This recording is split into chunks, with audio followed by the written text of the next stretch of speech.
Hai miyang ngasi se aise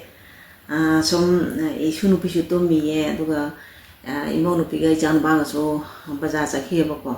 ada ithana som tumina lei se aise blog ma sam sem ge da ne to rai ne ada aina sem doi blog se blog se atai kari su na te ba ko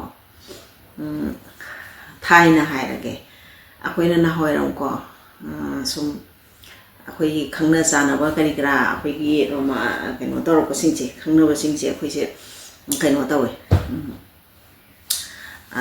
matam do akhoi je phone lai tam na ba ko adai da aina mayam da sum yamna maru ba pot pudi na te ko adar ga so akhoi gi matam ga huji gi matam ga khena ba se sigi matang da aina sum sum aina share tawning ba aduga video da so save oi ja hona ba dana aina ko ngasi se keno tawge en tawne ba ko te ke suna te da akhoi matam da di sida yomi ba plastic si bo matu ma amme ado akhoi matam da di ba ko keno tawe sumaina phone lai ta bani na ba ko sumaina post ta thanara me ba ko se aina akhoi akhoi ichan pagi mapaga aiga post ta thanabagi keno ngakane letter ngakane ba ko ado aina som nuksi na som thamjan ba do aduga adum yumda lainari ngai ga dadi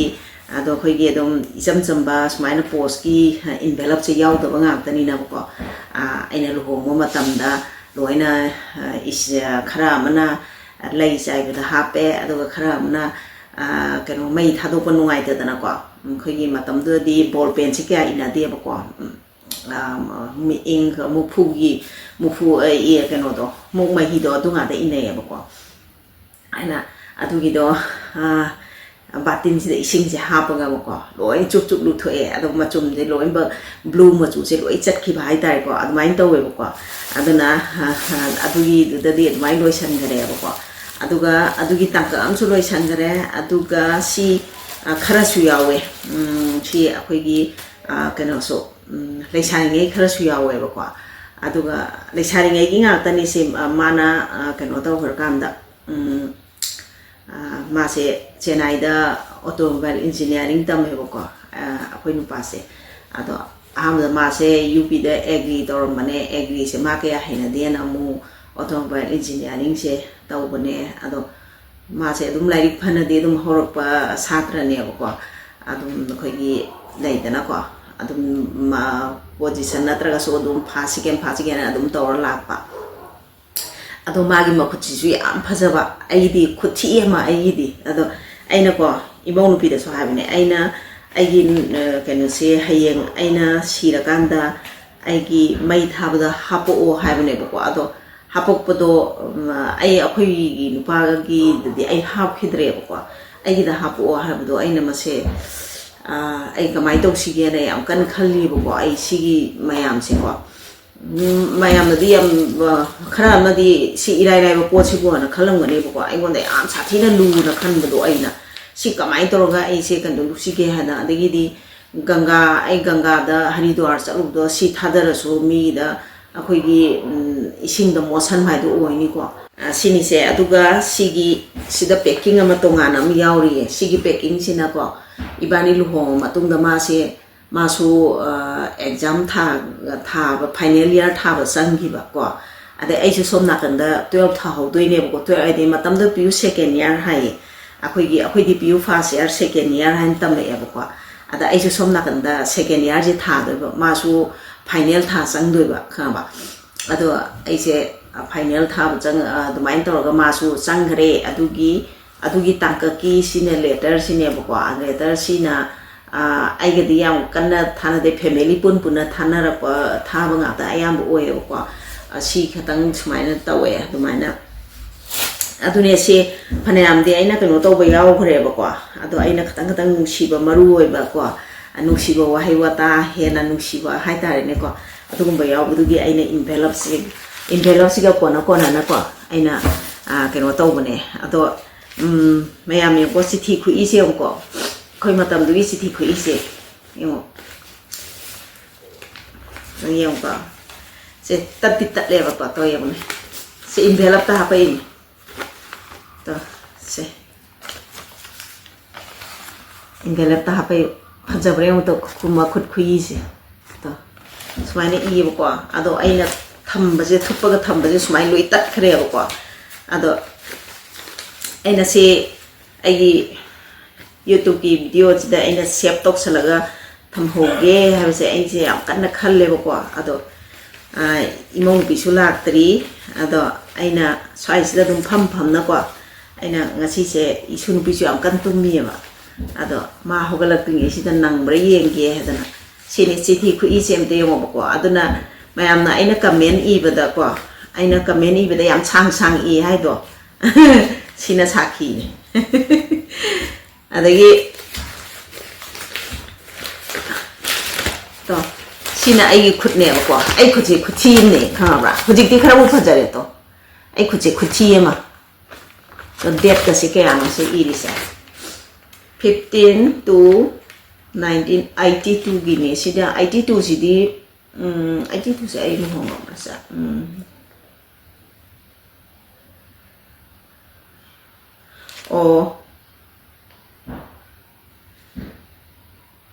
si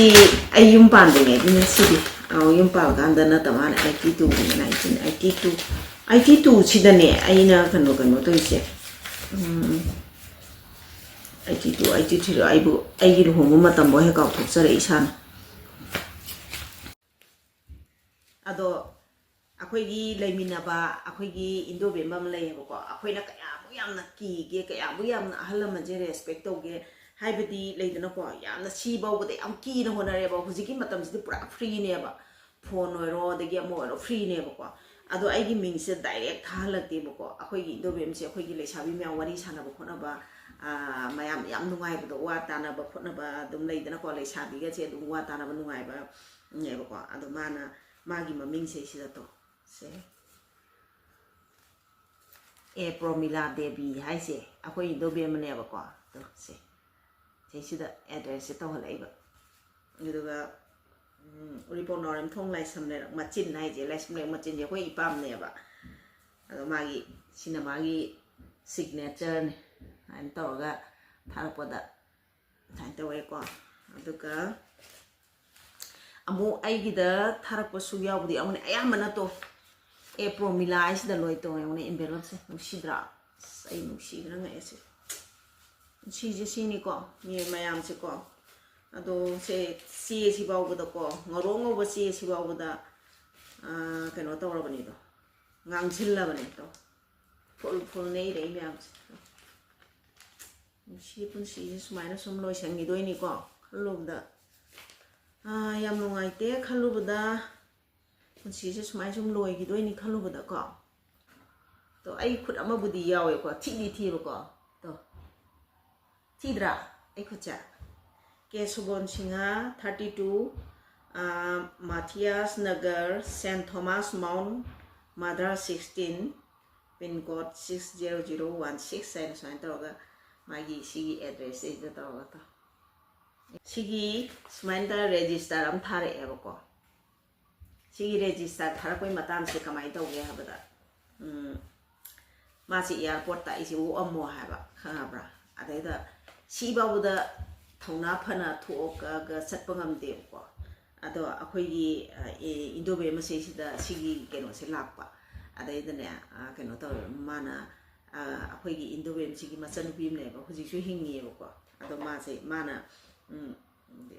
keno se phanga ba akhoi ibu bom su le ma su phanga ba kanagi chithi no an hai ko adai Telegram mo ina lakpa ne ko ala kanagi chithi no hai da asa keno ne Promila akhoi do be bi hai da akhoi leisabi akhoi hujik su leisari ba ko le mayum pandre ba dum bana hai keno gi menton gi ni sai to mi ko ne na mai ma min je ma gi ne na to ga mai to hai bi dai di akhoi mayam si loim ba ai gi chithi ni haraga moise khara loi no keno tong na re da ko chithi si de khata da ko adum watho mo oi bi phibom ne ba ko adumai to ga keno to re ai se ꯑꯩꯈꯣꯏ ꯉꯥꯡꯉꯦ ꯑꯩꯈꯣꯏ ꯑꯍꯟꯈꯩꯅꯁꯨ ꯉꯥꯡꯉꯦꯕꯀꯣ ꯅꯪꯅ ꯑꯗꯨꯗ ꯁꯤꯁꯤꯗ ꯆꯤꯊꯤ ꯊꯥꯔꯛꯄ ꯑꯗꯨ ꯇꯧꯕ ꯈꯣꯠꯄ ꯍꯥꯏꯗꯅꯀꯣ ꯑꯗ ꯏꯌꯥꯔꯄꯣꯔꯠꯇꯕꯨ ꯎꯂꯥꯎ ꯍꯥꯏ ꯑꯗꯨ ꯇꯧꯏ ꯈꯣꯠꯂꯦꯅ ꯍꯥꯏꯔꯀꯣ ꯑꯗꯣ ꯑꯗꯨꯃꯥꯏꯅ ꯇꯧꯗꯅ ꯑꯩꯁꯦ ꯑꯗꯨꯒꯤ ꯅꯨꯃꯤꯠꯁꯦ ꯆꯠꯇꯔꯦ ꯑꯩꯁꯦꯀꯣ ꯐ꯭ꯂꯥꯏꯠ ꯄꯥꯏꯔꯛꯄꯁꯦ ꯌꯦꯡꯉꯒ ꯂꯩꯔꯦ ꯆꯠꯇ꯭ꯔꯦ ꯁꯣꯝ ꯅꯥꯀꯟꯗꯅ ꯑꯩꯅ ꯆꯠꯇꯕꯒꯤ ꯐꯣꯟꯗꯣ ꯄꯥꯎ ꯐꯥꯎꯅꯔꯗꯤ ꯐꯩꯗꯅ ꯐꯣꯟ ꯂꯩꯇꯕꯅꯤꯅ ꯆꯤꯊꯤ ꯈꯛꯇꯅꯦꯕꯀꯣ ꯑꯗꯣ ꯑꯩꯁꯦ ꯑꯩꯈꯣꯏꯒꯤ ꯌꯨꯝꯁꯦ ꯂꯝꯖꯥꯎ ꯃꯄꯥꯅꯤꯅꯀꯣ ꯑꯩꯅ ꯑꯩꯈꯣꯏꯒꯤ ꯃꯅꯤꯡ ꯀꯩꯅꯣꯁꯤꯗꯩꯁꯤꯗ ꯑꯩꯁꯦ ꯑꯗꯨꯝ ꯂꯝꯕꯤ ꯃꯌꯥꯅꯤꯅ ꯑꯩꯁꯦ ꯌꯦꯡꯉꯒ ꯑꯗꯨꯝ ꯂꯩꯕ ꯍꯥꯏꯇꯥꯔꯦ ꯑꯗꯣ ꯃꯥꯁꯦ ꯑꯩꯈꯣꯏꯒꯤ ꯑꯦꯝꯕꯦꯁꯦꯗꯔꯗꯣ ꯑꯗ ꯑꯦꯝꯕꯦꯁꯦꯗꯔ ꯀꯥꯔ ꯑꯃꯗ ꯃꯥꯁꯦ ꯆꯪꯈꯤꯕ ꯑꯩꯁꯦ ꯎꯍꯧꯔꯦꯕꯀꯣ ꯑꯗ ꯃꯥꯁꯦ ꯁꯥꯎꯔꯦ ꯑꯩ ꯂꯩꯔꯝꯗꯕꯒꯤ ꯃꯥꯁꯦ ꯑꯩ ꯂꯥꯛꯀꯅꯦꯅ ꯏꯌꯥꯔꯄꯣꯔꯠꯁꯦ ꯃꯤ ꯂꯣꯏ ꯆꯠꯅꯈ꯭ꯔꯕ ꯃꯥꯁꯦ ꯑꯗꯨꯝ ꯉꯥꯏ ꯂꯩꯕꯖꯥꯠꯅꯦꯕꯀꯣ ꯅꯨꯡꯁꯤꯖꯥꯠꯅꯤ ꯋꯥꯔꯤꯁꯦꯀꯣ ꯑꯗꯣ ꯑꯗꯨꯃꯥꯏꯅ ꯇꯧꯗꯅ 이바니세 ꯆꯠꯇꯔꯦ ꯑꯩꯁꯦ ꯃꯥꯁꯦ ꯂꯣꯛꯄ ꯆꯠꯇꯔꯦ ꯑꯗꯨꯃꯥꯏꯅ ꯇꯧꯗꯅ ꯑꯗ ꯑꯩꯈꯣꯏ ꯕꯦꯝꯄꯣ ꯍꯣꯏꯅꯁꯨ ꯉꯥꯡꯉꯤ ꯑꯗꯨꯃꯥꯏꯅ ꯇꯧꯗꯅ ꯅꯨꯃꯤꯠ ꯅꯤꯅꯤ ꯍꯨꯝꯅꯤ ꯑꯩꯁꯦ ꯃꯄꯥꯟ ꯁꯨꯊꯣꯛ ꯊꯣꯛꯇꯔꯦ ꯏꯀꯥꯏ ꯅꯨꯡꯁꯤ ꯌꯥꯅꯗꯅ ꯑꯗꯨꯅꯤꯁꯦ ꯄꯨꯟꯁꯤꯁꯦꯀꯣ ꯌꯥꯝ ꯋꯥꯅ ꯑꯩꯈꯣꯏꯒꯤ ꯅꯨꯡꯁꯤꯅꯔꯛꯄ ꯀꯥꯏꯁꯦ ꯌꯥꯝ ꯋꯥꯅ ꯅꯨꯡꯁꯤꯅꯔꯛꯄꯗꯣ ꯑꯗꯨꯒ ꯑꯍꯥꯟꯕ ꯃꯥꯅ ꯁꯨꯃꯥꯏꯅ ꯀꯩꯅꯣ ꯇ꯭ꯔꯦꯅꯤꯡꯒ ꯆꯪꯗ꯭ꯔꯤꯉꯩꯒꯤꯁꯦ ꯁꯤꯗꯗꯤ ꯆꯤꯊꯤꯁꯦ ꯑꯩꯅ ꯀꯃꯥꯏꯅ ꯇꯧꯏ ꯈꯪꯕ꯭ꯔꯥ ꯃꯣꯝꯄꯥꯛꯁꯤꯒꯤ ꯃꯈꯥ ꯃꯣꯝꯄꯥꯛ ꯃꯌꯥꯏꯗꯣ ꯁꯨꯃꯥꯏꯅ ꯀꯥꯡꯈꯠꯂꯁꯨ ꯎꯗꯅꯕ ꯍꯥꯏꯅ ꯑꯗꯨ ꯇꯥꯅ ꯇꯧꯔ ꯂꯣꯠꯂ ꯊꯝꯃꯦ ꯑꯗꯨꯒ ꯅꯍꯥꯟꯋꯥꯏꯔꯝꯗꯤ ꯑꯩꯈꯣꯏꯒꯤ ꯕꯣꯏ ꯆꯦꯛꯈꯨꯝ ꯄꯥꯟꯕꯗꯣ ꯌꯥꯝ ꯇꯧꯅꯔꯝꯃꯤꯗꯅ ꯆꯦꯛꯈꯨꯝꯗꯨꯒꯤ ꯃꯅꯨꯡ ꯈꯥꯎꯗꯨꯗ ꯍꯥꯞꯄꯦꯕꯀꯣ ꯑꯗꯨ ꯑꯣꯏꯔꯒꯁꯨ ꯑꯗꯨꯝ ꯌꯥꯝꯃꯛꯑꯒꯗꯤ ꯊꯥꯒꯠꯂꯛꯏꯗꯅ ꯑꯗꯨꯃꯥꯏꯅ ꯇꯧꯔꯒ ꯌꯥꯝ ꯋꯥꯅ ꯑꯗꯨꯃꯥꯏꯅ ꯇꯧꯔꯒ ꯇꯧꯔꯛꯑꯦ ꯑꯗꯨꯒꯤ ꯆꯤꯊꯤ ꯃꯌꯥꯝꯁꯦ ꯑꯩꯅ ꯁꯨꯝ ꯎꯠꯅꯤꯡꯗꯅꯀꯣ ꯃꯌꯥꯝꯗꯀꯣ ꯁꯨꯃꯥꯏꯅ ꯇꯧꯁꯦ ꯑꯩꯒꯤꯁꯨ ꯃꯥꯒꯤꯁꯨ ꯄꯨꯂꯞ ꯌꯥꯟꯁꯟꯅꯔꯦꯕꯀꯣ ꯑꯗꯨꯃꯥꯏꯅ ꯇꯧꯔꯒ ꯆꯤꯊꯤꯁꯦ ꯑꯩꯅ ꯏꯟꯚꯦꯂꯞ ꯌꯥꯎꯅ ꯊꯝꯕ ꯍꯥꯏꯇꯥꯔꯦ ꯅꯨꯡꯁꯤꯗꯅ ꯑꯗꯣ ꯃꯁꯦ ꯃꯌꯥꯝ ꯃꯁꯤꯕꯨ ꯀꯃꯥꯏꯅ ꯇꯧꯔꯒ ꯗꯤꯄꯣꯁꯁꯤ ꯀꯃꯥꯏꯅ ꯇꯧꯔꯒ ꯇꯧꯁꯤꯒꯦ ꯍꯥꯏꯕꯁꯦ ꯑꯩꯁꯦ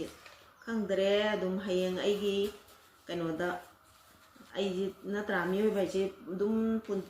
ꯑꯗꯨꯝ ꯍꯤꯡꯉꯒꯗꯤ ꯂꯩꯗꯧꯕꯗꯤ ꯅꯠꯇꯦꯗꯅꯀꯣ ꯑꯗꯨꯅ ꯑꯩꯅ ꯈꯜꯂꯤꯁꯦ ꯀꯃꯥꯏꯅ ꯇꯧꯔꯒ ꯇꯧꯁꯤꯒꯦ ꯁꯤꯅꯤ ꯈꯜꯂꯤꯁꯦ ꯑꯗꯨꯒ ꯃꯌꯥꯝ ꯑꯃꯒ ꯄꯨꯛꯂꯛꯀꯦꯕꯀꯣ ꯇꯣ ꯁꯤꯒꯤꯁꯦ ꯁꯨꯃꯥꯏꯅꯀꯣ ꯃꯥꯅ ꯅꯣꯡꯃ ꯁꯥꯎꯕꯗꯒꯤꯕꯀꯣ ꯑꯩꯉꯣꯟꯗꯀꯣ ꯑꯩꯒꯤ ꯃꯤꯡꯁꯤꯗ ꯗꯥꯏꯔꯦꯛ ꯑꯩꯒꯤ ꯑꯦꯗ꯭ꯔꯦꯁꯁꯤꯗ ꯁꯨꯃꯥꯏꯅ ꯇꯧꯔ ꯊꯥꯖꯤꯜꯂꯛꯄ ꯈꯪꯉꯕ꯭ꯔꯥ ꯁꯨꯃꯥꯏꯅ ꯊꯥꯖꯤꯜꯂꯛꯄꯁꯦ ꯁꯤꯗꯀꯣ ꯑꯩꯈꯣꯏ ꯐꯥꯗꯔꯁꯤꯅ ꯊꯦꯡꯅꯈ꯭ꯔꯒꯀꯣ ꯆꯤꯊꯤꯁꯦ ꯑꯩꯉꯣꯟꯗ ꯁꯨꯄꯤ ꯄꯤꯔꯛꯇꯅ ꯀꯗꯥꯏꯗꯅꯣ ꯃꯆꯤ ꯑꯃꯗ ꯑꯗꯨꯝ ꯃꯥꯁꯦ ꯑꯗꯨꯝ ꯊꯝꯈ꯭ꯔꯕꯀꯣ ꯑꯗꯩꯗ ꯑꯩꯈꯣꯏ ꯏꯄꯥꯝꯅ ꯅꯍꯥꯟꯋꯥꯏ ꯋꯥꯛꯁꯣꯞꯀꯁꯨ ꯍꯥꯡꯉꯝꯃꯦꯕꯀꯣ ꯑꯩꯈꯣꯏ ꯕꯕꯥꯒꯤ ꯑꯗꯩꯗꯅꯦ ꯑꯩꯈꯣꯏ ꯕꯕꯥꯁꯦ ꯀꯩꯅꯣꯅꯦꯕ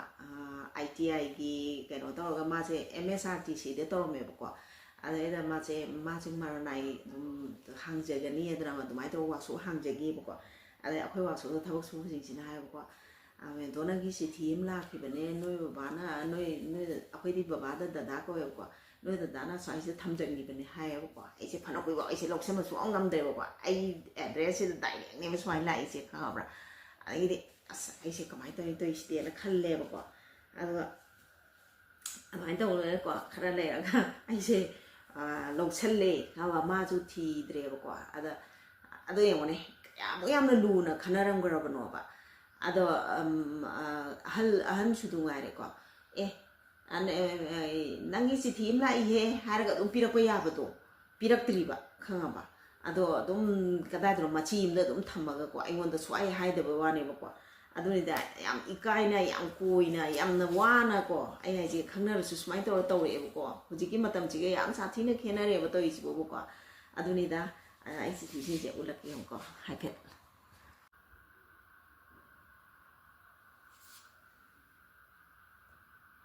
ꯁꯤꯅꯦ ꯃꯌꯥꯝ ꯁꯤ ꯑꯩ ꯂꯣꯏ ꯁꯟꯗꯣꯛꯇ꯭ꯔꯦꯀꯣ ꯑꯗꯣ ꯁꯤ ꯑꯩꯅ ꯁꯨꯃꯥꯏꯅ ꯃꯦꯃꯣꯔꯤ ꯑꯣꯏꯅꯕ ꯑꯩꯅ ꯊꯝꯍꯧꯒꯦꯗꯅ ꯑꯗꯨꯅꯦ ꯃꯌꯥꯝ ꯉꯁꯤꯗꯤ ꯚꯤꯗꯤꯑꯣꯁꯦ ꯁ꯭ꯋꯥꯏꯗ ꯁꯨꯝ ꯂꯣꯏꯁꯜꯂꯒꯦ ꯁꯪꯉꯝꯒꯗ꯭ꯔꯥ ꯈꯪꯗꯦ ꯑꯩ ꯉꯁꯤ ꯅꯝꯃꯤꯕ ꯚꯤꯗꯤꯑꯣꯁꯦ ꯃꯁꯤ ꯇꯟꯖꯥ ꯆꯥꯔꯤꯉꯩꯁꯤꯗ ꯑꯩ ꯍꯧꯖꯤꯛ ꯌꯨꯝꯗ ꯀꯩꯅꯣ ꯃꯅꯤꯄꯨꯔ ꯊꯣꯛꯂꯛꯑꯒ ꯑꯩ ꯌꯨꯝꯗ ꯂꯩꯔꯤꯀꯣ ꯑꯗꯨꯅꯅꯦ ꯑꯩꯅ ꯁꯤ ꯎꯠꯂꯛꯏꯁꯦ ꯑꯗꯨꯒꯤꯅꯤꯗ ꯑꯗꯣ ꯃꯌꯥꯝ ꯉꯁꯤꯒꯤꯗꯤ ꯁ꯭ꯋꯥꯏꯗ ꯁꯨꯝ ꯀꯥꯏꯅꯔꯁꯤꯀꯣ ꯕꯥꯏ ꯕꯥꯏ